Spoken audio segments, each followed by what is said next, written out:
happy to have you all here with me. And I'm going to be like, my eyes are going to be darting to the side every once in a while because I have some notes that are on my recipe holder. So I am thinking about this as a recipe for success with LEF granting. Sure, we'll go with that. So welcome. The LEF Foundation, for those of you who are unfamiliar with our granting, I'm sure some of you did some investigating and researching on who we are prior to coming to this webinar. But LEF has been funding the arts generally and broadly since 1985. We have offices in both New England and in California. And we work regionally. So there is a California office that specifically works on artist projects in the West. And here in New England, we just focus on the New England states. We started something called the Moving Image Fund about 15 years ago, around 2001, 2002, and have been focusing specifically on film funding since that time. And then since 2009, about almost 10 years ago, we started focusing exclusively on nonfiction. And that's actually when I came on board at LEF. So I've been at LEF for just about 10 years. So let me tell you a little bit more about exactly how we execute our mission to be supporting nonfiction filmmakers throughout New England through grants at various stages over the timeline of the creation of their film. So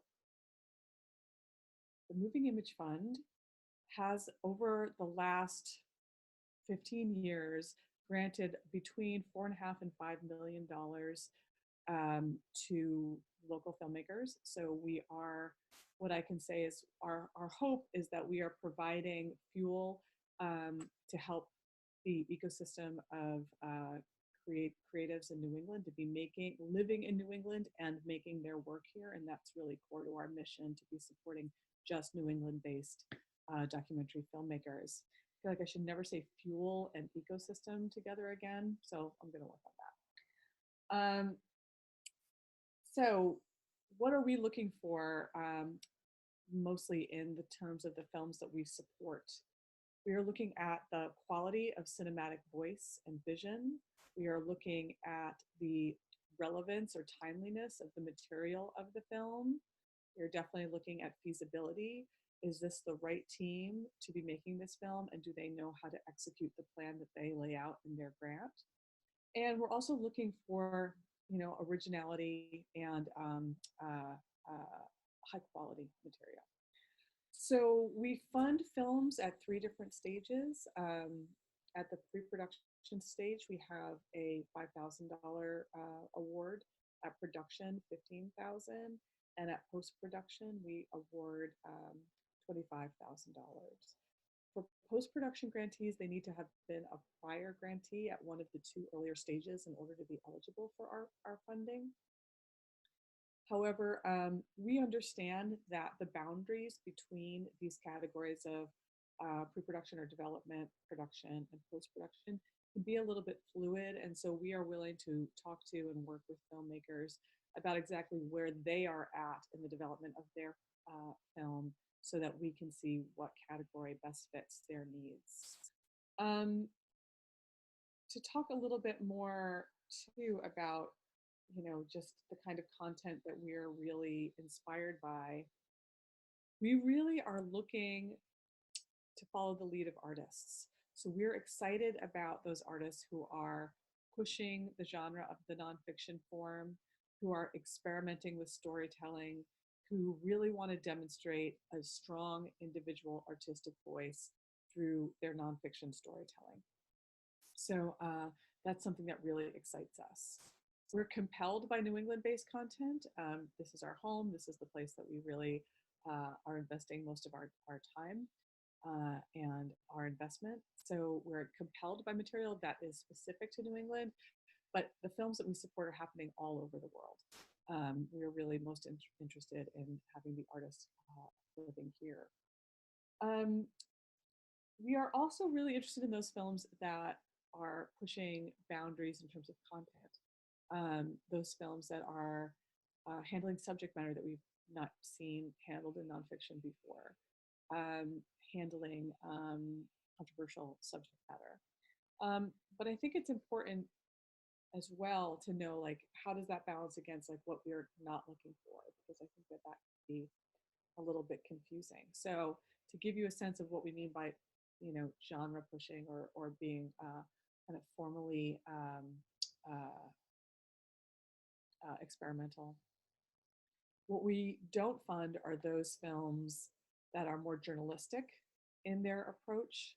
So those films where an individual, strong, independent artistic voice is actually not that valuable, because with journalistic materials, you want to be much more objective in your approach. We are not as interested in those films where the primary purpose is to educate or to serve as a tool for activism. So again, we're really trying to focus on kind of artist voices, and we know that amazing artists are working and making incredibly significant work in all of those different ways of using the form. That's just not the focus of LEF. There are a few really important criteria for eligibility that you should know as you're considering making an application to us. One is that at this moment in time, we are only supporting long form. So we're only doing feature length work. For us, that means 40 minutes or more. So that could be a long short. But typically the films we're looking at are between an hour and an hour and a half in length. We require, as I've mentioned a couple times, but maybe not explicitly, we require that at least half of your primary creative team, so director, producer is usually your primary creative team, but we can talk a little bit in more detail about that, should be residing in the New England states. Many folks would love it if New York was a part of New England, but it is not. So we are looking at Connecticut, Vermont, New Hampshire, Massachusetts, Maine, and Rhode Island exclusively. There are a lot of questions I get about that residency requirement, so I just want to clarify a few things for folks in case you have questions about that. Some people are not 100% full-time residents of New England, but are here part of the year. We ask that at least the majority of your year is spent in New England, and that, like, for example, are your taxes out of your New England-based office, out of your New England-based address? To get your driver's license. These are kind of like the basic kind of fundamental things that we look for when it comes to residency. We do understand that, particularly with the academic community, some folks are in New York, for winter break and throughout the summers, but in New England for the semesters. We've definitely made allowances for that kind of residency status. But the other thing that we look at is that for a producer and director team, that if it's your producer who is living in New England, that they are not producer in name only. They're an active, creative member of your team. They are a part of your infrastructure for success for this project. So they are a critical team member. If we see that there's one producer living in New England and the rest of the team, maybe two other producers, a director, and the rest of the team are in California, DC, Chicago, we definitely do more investigating of those kinds of scenarios, just because it's just, again, it's totally fine for there to be diverse teams all over the country with a number of different films, but for LEF, we're really looking to support those artists who are making New England home. For a couple of the other eligibility requirements, just for clarification, we do not provide grant support for students who are currently enrolled in a degree granting program. So that includes those folks at the MFA or PhD level looking for advanced degrees. We do ask that you have a fiscal sponsor, so that is also a requirement. CID is a fantastic fiscal sponsor if you're looking for one. We are only doing single channel work, so not multi-channel kind of, you can in any way that you see fit or that your artist heart leads you, repurpose the materials that you're making within the parameters of this grant. But the goal of your project in terms of LEF's interest should be a feature-length nonfiction film. And then this is less of an eligibility requirement, but something for you to really understand about the bar for us is that we are looking at smaller budget projects. I would say that $350,000 range is a sweet spot for us. However, we have funded projects that are as low in budget as 100 to 150,000 and as high in budget to $1 million, though that is much more rare for LEF support. Our hope in our funding is that we will provide significant and catalytic monies that will help you get this film made. And for those really high budgets, LEF's contribution might be seen or might be less significant towards that success, where in the smaller budgets, we feel like we can make more of a difference in those artists' lives. So I described a little bit about our categories of grant making. So it's pre-production, production, and post-production. There are different kinds of activities that you can embark on within each of those activities and within each of those categories. For pre-production, we typically give about 6 grants a year. For production, about 6, and for post-production, up to 4. And with those, the total of that is about $200,000 a year. And between that main Moving Image Fund program and some of our other strategic programs in the New England states, we give about $250,000 in support away each year. The deadlines that you should be aware of are the upcoming January deadline for both production and post-production, which is January 25th, 2019. Typically, you'll see that it's the last Friday of January. That's around when we usually do our early year grant. And then we have a pre-production or development grant deadline in June, and that's this year will fall on June 7th. Let me talk to you a little bit more about our application. So it's possible that some of you have heard about this initiative called the CORE application. And this was an initiative that was designed or begun by Sundance Institute and the International Documentary Association, who are based in Los Angeles.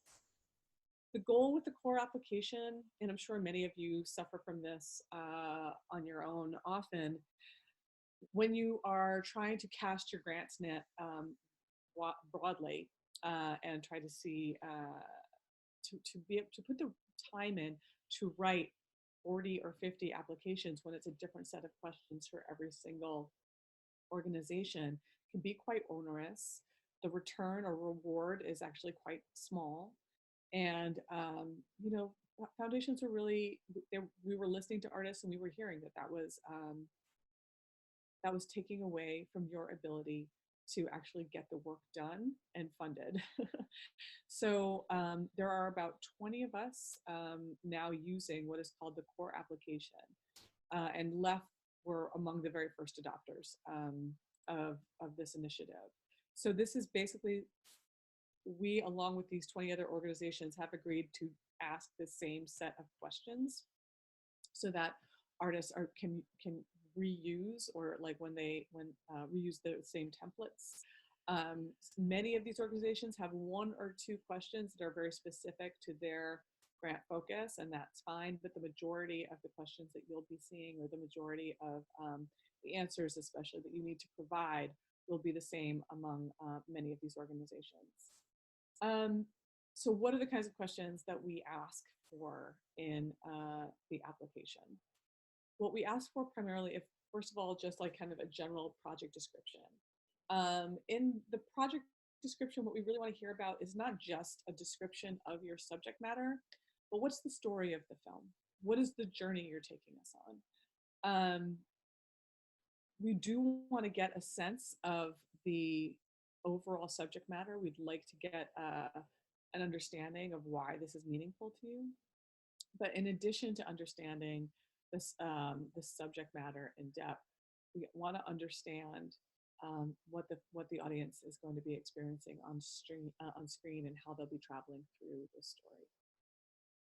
We also want to know the artistic treatment. So, what is your vision for how this film will be experienced? Um, there are so many different ways to approach this, and I think a lot of artists come to us not quite sure how to answer the question. And what I want to tell you is, you know, come to us with exactly how you feel like the film is appearing in your heart, right, or in your mind. Um, for many people, this is a verite film where they're following their subjects through their lives or through their experiences and capturing it in real time. We've seen some really wonderful archival films with artists who are really experimenting with what it means to dig into an archive and what archival um, footage really represents on its own, not just a historical document, but maybe what is absent from history. There are, you know, ways to use animation. Many people use animation. There's just so many different ways to tell these stories. And what we're interested in is how you as an artist are expressing this story through your own vision. And we can get back to that if you guys have more questions about that soon. We want to know who your key creative personnel are. So who is the team who will execute this project? Many folks ask us is, do you need to have a producer or an executive producer? You don't. What I would say is that for LEF, we are excited to support talent at early stages. So even if you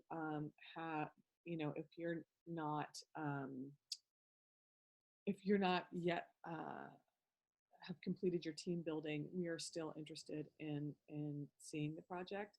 That said, for newer artists, particularly if you are a first-time feature filmmaker, you may want to build your team to include other people who could provide a mentor role or who could show the foundation that you have a team put together, even though you're new to this endeavor, that you have a team put together who are able to help you execute this to success. We also are interested in your project timeline. So how do you feel like, where are you in your project right now? What stage are you at? How do you imagine the next few months, sometimes years, are going to go when it comes to getting this film ready and getting it seen by the world? I want to tell you with timeline specifically, the foundation and most foundations you deal with are highly aware of the fact that these films take time, particularly with nonfiction. There's a lot of qualities or qualities just about the way that documentaries are made, where there's a lot of risk and there's a lot of question marks and obstacles that can shift your timeline. Some of those are creative, some of those are in real life. And we're aware of those. And so we don't expect, if you were going to deliver a timeline to a broadcaster or some other distributor, you would have to meet a much more rigid set of timeline goals. For us, we want to hear what your expectation is of yourself, what you understand the timeline might be, and how you expect to get there. We don't expect it to be a promise to us in the way that it might be to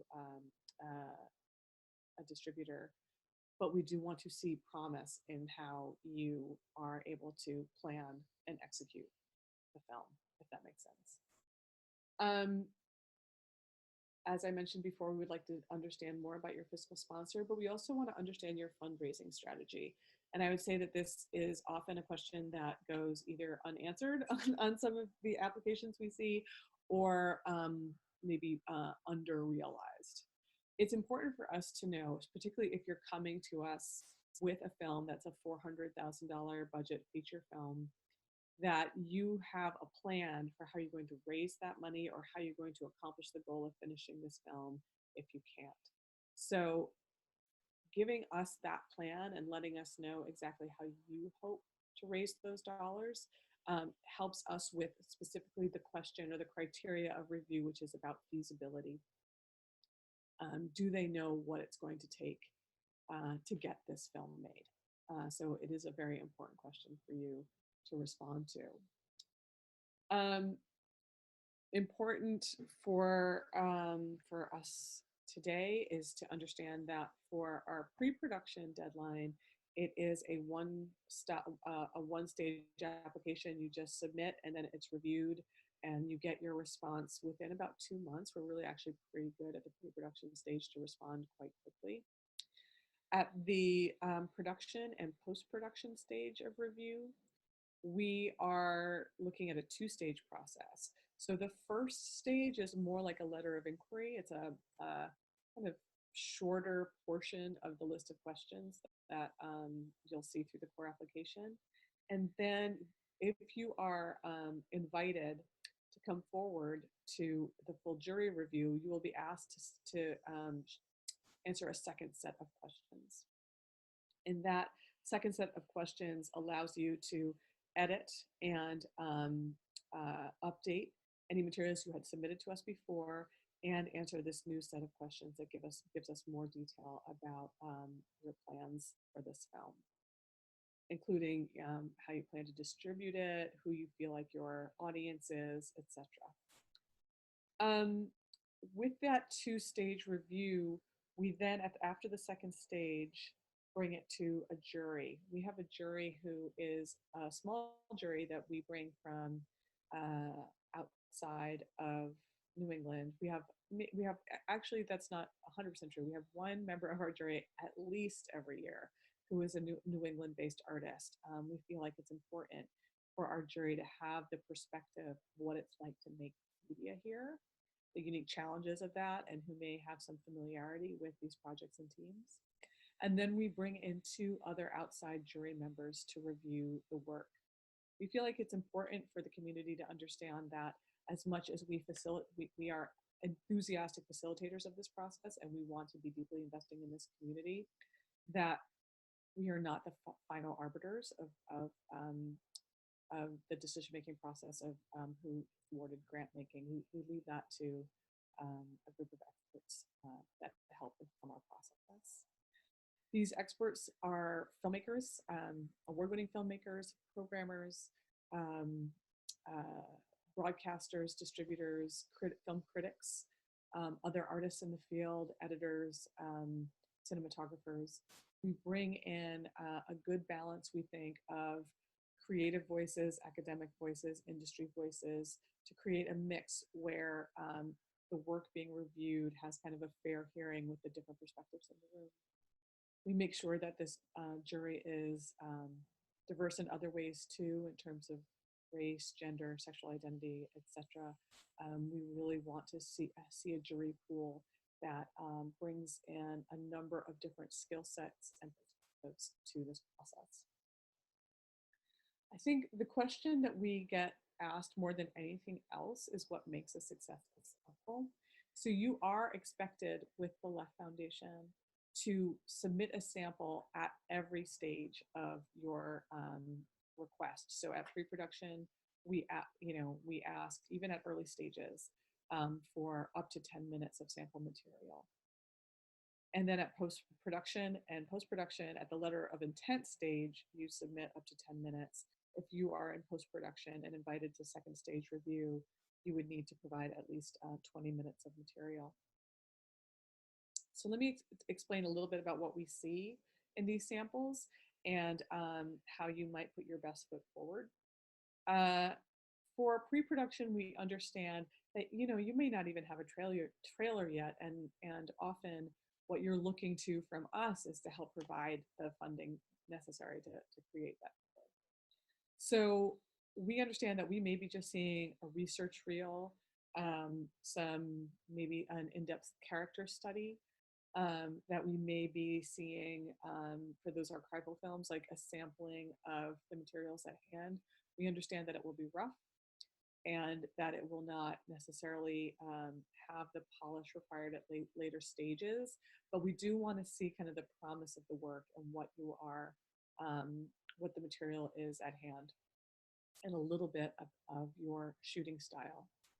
At this stage and at all stages, you are also able to submit supplementary uh, uh, past work, past completed work. So if it's, I would especially encourage you to submit something that has some kind of correlation to what you're hoping to create with this new proposal.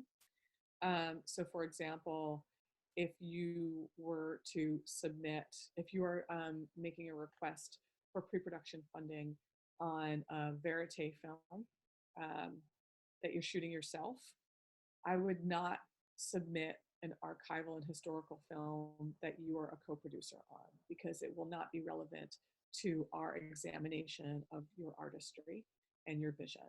However, if you had another film that you were the DP on, um, that you felt like could really show us the potential of your shooting style as someone who is now a director, cinematographer, well, that would have a direct correlation to our evaluation of the proposal at hand.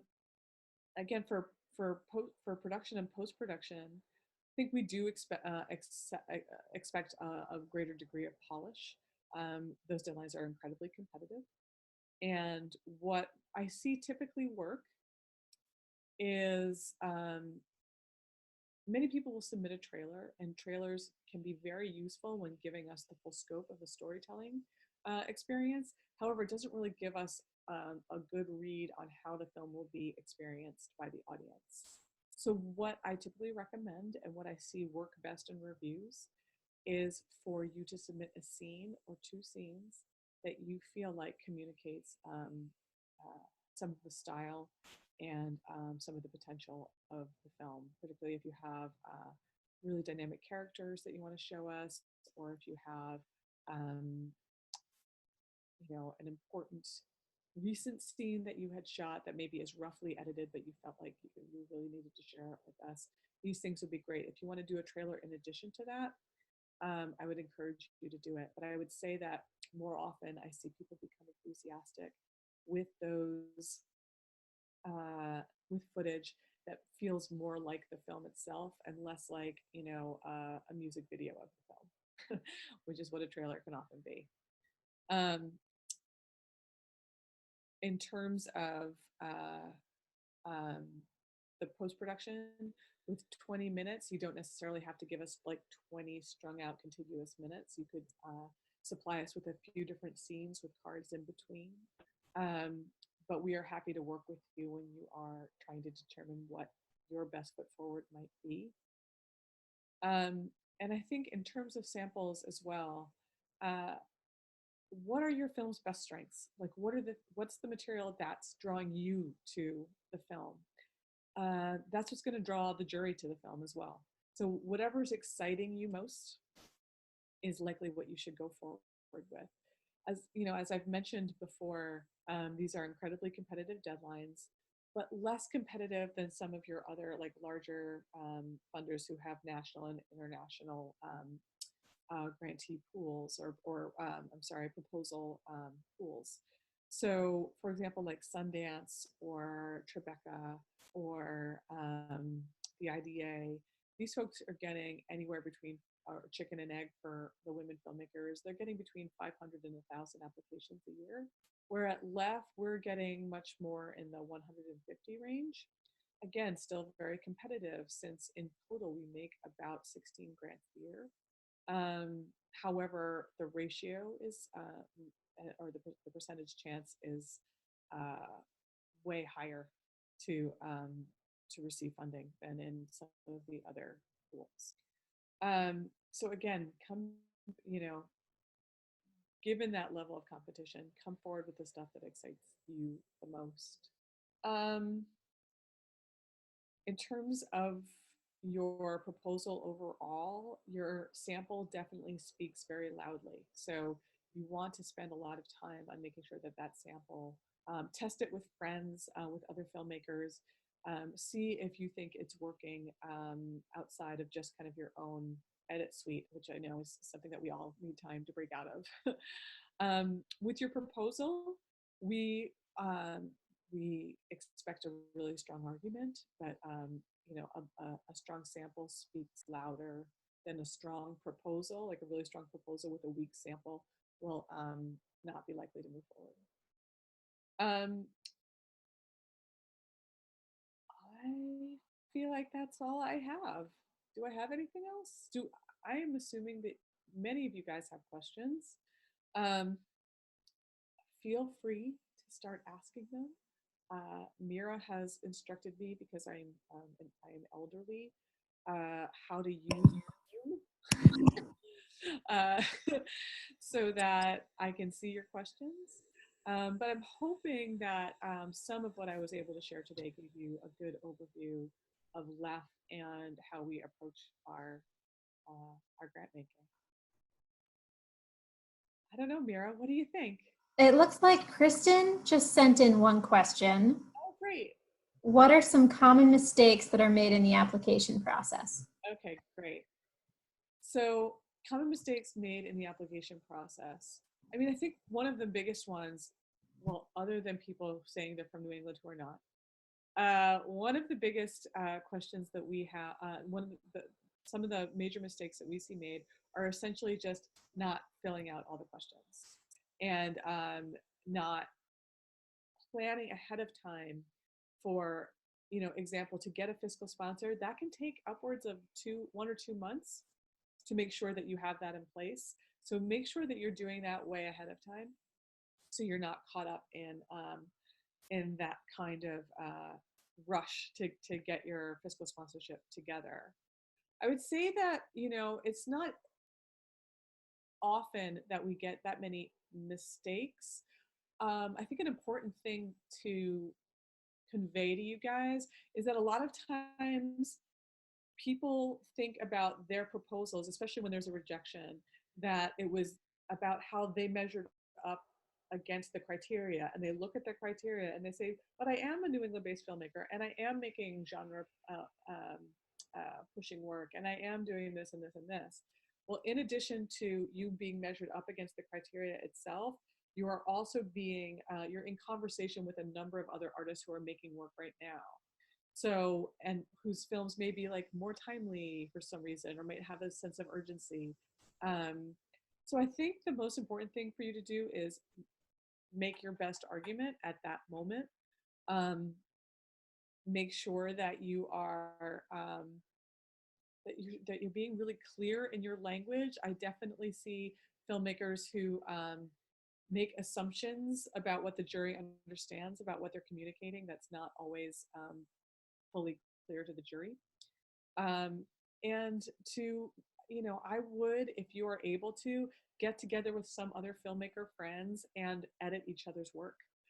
Just making sure that you're not, forgetting a T or an I.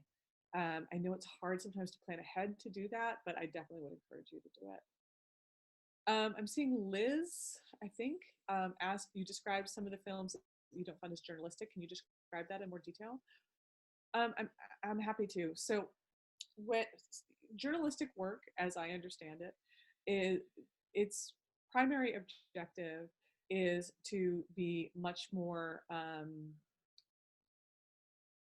You're following the journalistic code of ethics. Your mission is objectivity. Therefore, the style often reflects an objective style where you are conveying facts, you're showing many sides of one story. We have in the past at times funded some journalistic type approaches to nonfiction, but it's just very rare because for LEF, the priority are strong artistic voices. And often with a strong artistic voice, you are expressing a really obvious or strong perspective. And when your individual perspective as an artist influences the work ahead of you, then it's no longer really considered journalistic according to the journalistic standards that I understand. So that's typically why we shy away from more journalistic work, because the films that rise to the top are those that are really strong in their independent artistic voice. Jesse Beers Altman. Hi, Jesse. I have a project that falls between pre-production and production. What is the best way for me to figure out which deadline or grant to aim for? That is, what kind of help do you give to filmmakers such as myself who are trying to suss out the category? Well, so unlike a lot of other foundations, I mean, so LEF is very small. So we have a staff of three. Well, you know, we have our executive director, Lida Kuth, who's amazing, and it's her vision who started all of this. And then essentially a staff of two, myself and Jen Carmel, the program officer at LEF. So we're incredibly small staff, but we are very hands-on and very responsive. So our emails are available through our website, and we basically just talk directly to filmmakers. One of the very rare things that we do that other foundations don't do is we provide feedback for every single applicant to tell them, you know, what the jury found to be strengths of their work or weaknesses and how they might improve their work going forward. That's a service that we provide that we feel is special to our mission, which is to provide support to New England-based filmmakers.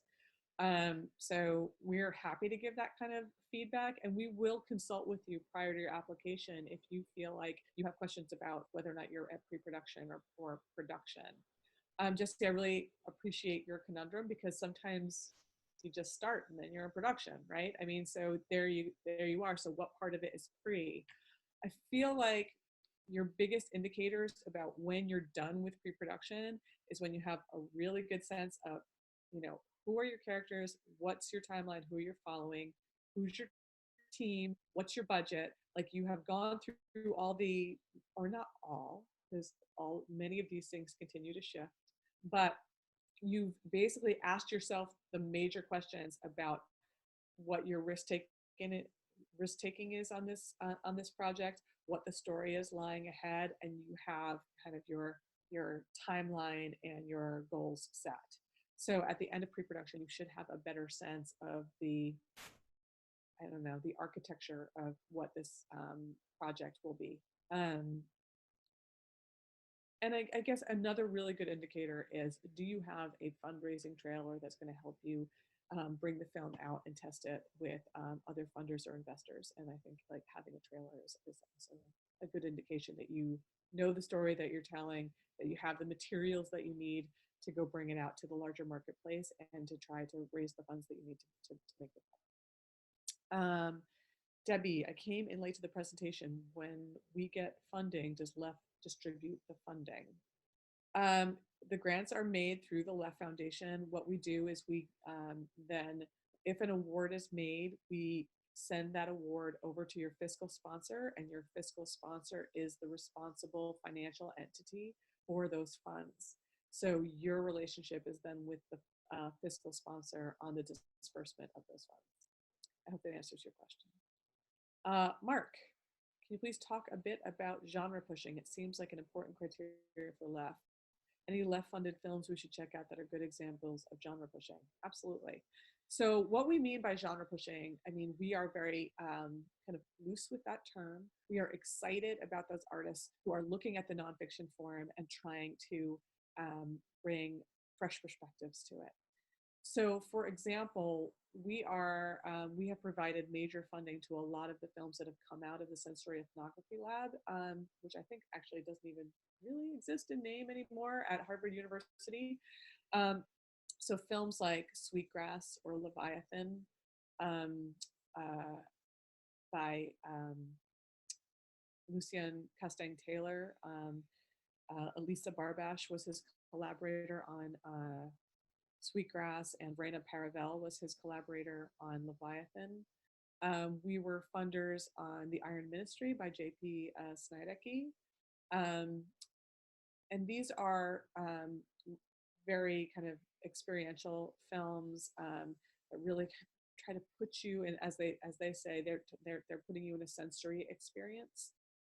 And I would advise you to check those films out. I think they're quite wonderful. A new film that's out on the circuit right now that we funded is Jody Mack's The Grand Bazaar. She uses her own form. I mean, she's just a remarkable artist who uses animation, stop motion photography, and she does her own songwriting to convey the storytelling of her films. And so she did a feature length film on textiles around the world. It was really wonderful and fresh and feeling really new. We also do films that are really moving or like take a new perspective on a story that we feel like hasn't been covered in quite that way before. For example, we really celebrate personal filmmaking in a lot of ways. And Banker White and Anna Fitch had a film not too many years ago called The Genius of Marion about Banker's mother's decline into early Alzheimer's. And that film was incredibly personal, based on a lot of personal family archives, but also verite footage of his mother and her decline. Um, Another film that uses that same kind of technique.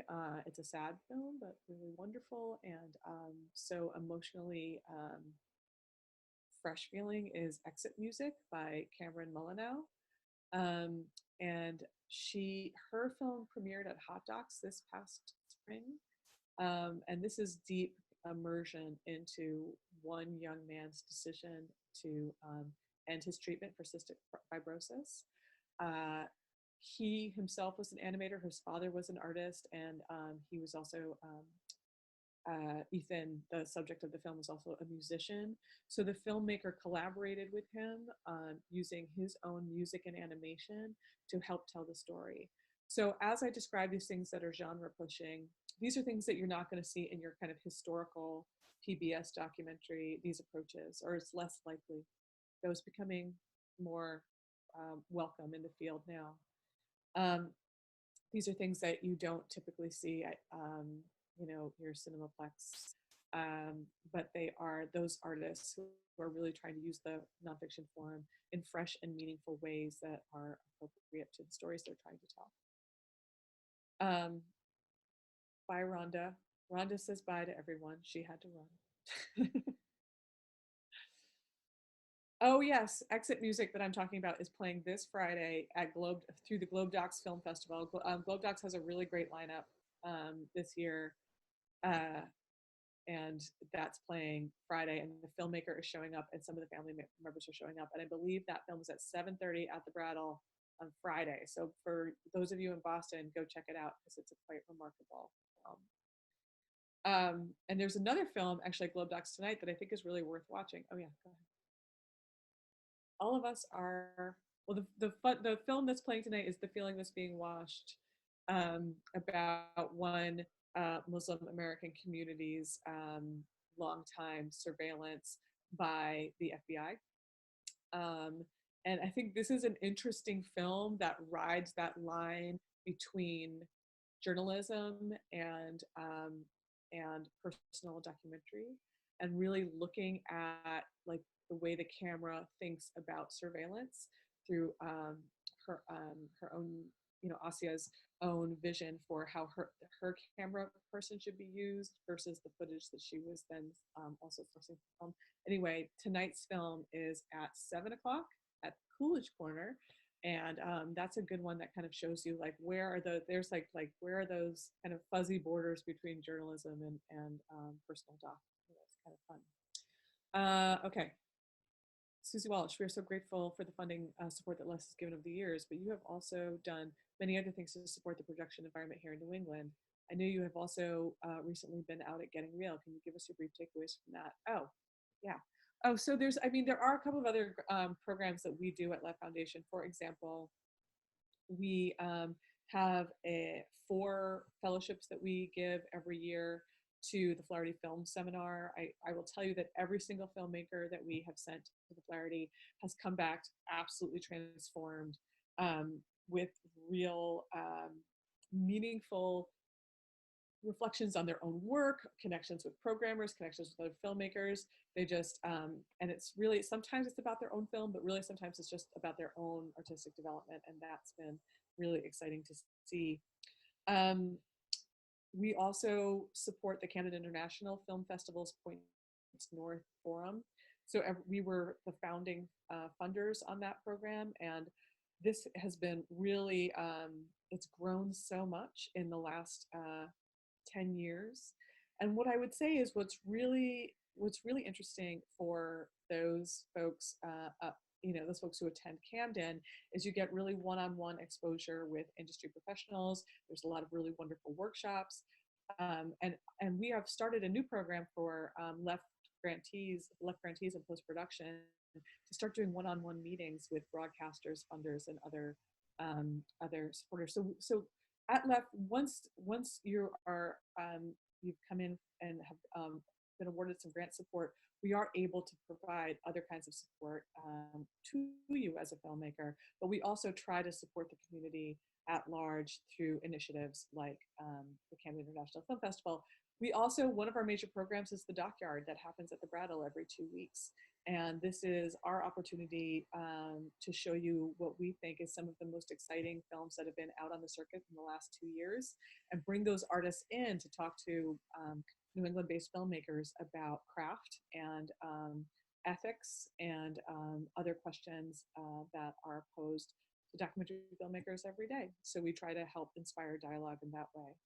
In terms of getting real, Susie, I think that, I mean, this is the third time I've gone to that conference. It's one conference that I would recommend highly to any nonfiction filmmaker who's really interested in thinking deeply about what's happening in the forum right now. There were seminars on everything from how do you deal with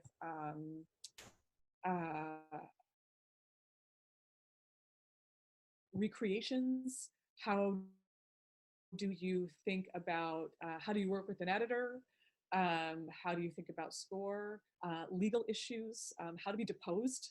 I actually sat in on a workshop with filmmaker Marco Williams and the IDA's lawyer with he was being deposed, and it was really eye-opening in terms of what are the protections for journalists as opposed to documentary filmmakers, which are incredibly different.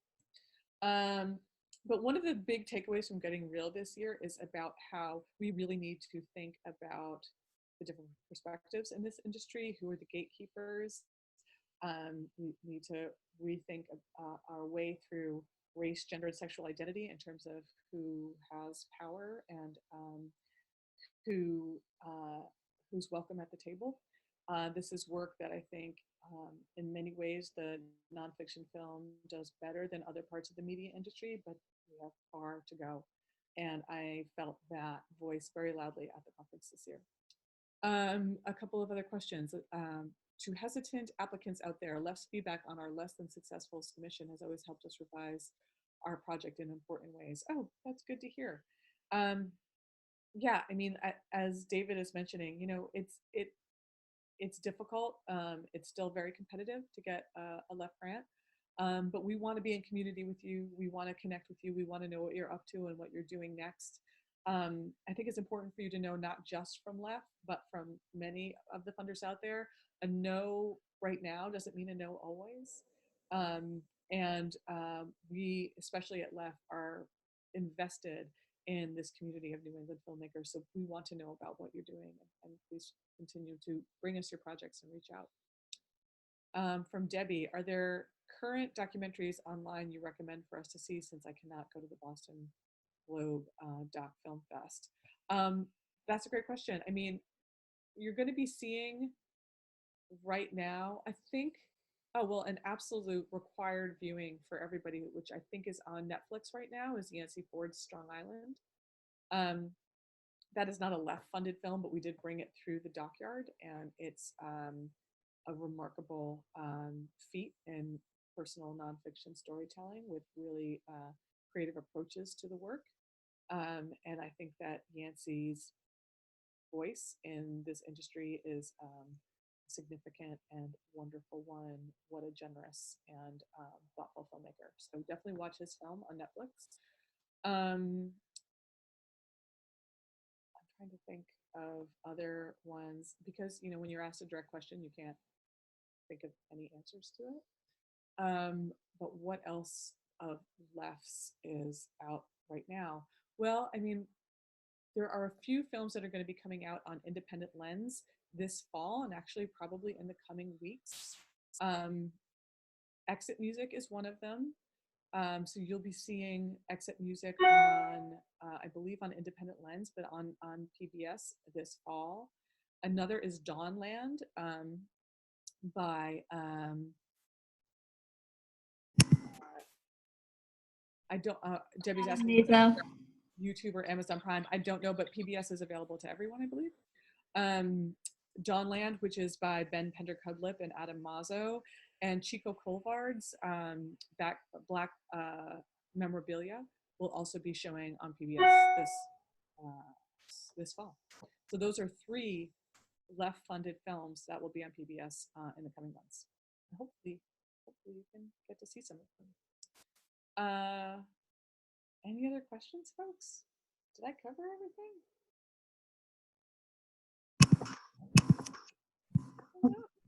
This was great. Thank you, guys. Thank you, Sarah, so much for doing this. And as Susie was saying, for all of you guys' great support of our community. And hopefully everyone on here has learned a lot. But as Sarah was saying, her email address is up on the LEF website, which I'll share with everyone as follow-up. So feel free to keep conversations open with Sarah and Jen and Lyda and myself and Susie. And we look forward to hearing from all of you. Yeah, good luck on your films, everybody. I'm excited to see what people are working on. So remember, January 25th, next deadline. Great. Thank you, Sarah. Bye, Mara. Bye, Susie. Thank you. Bye, everyone. Bye.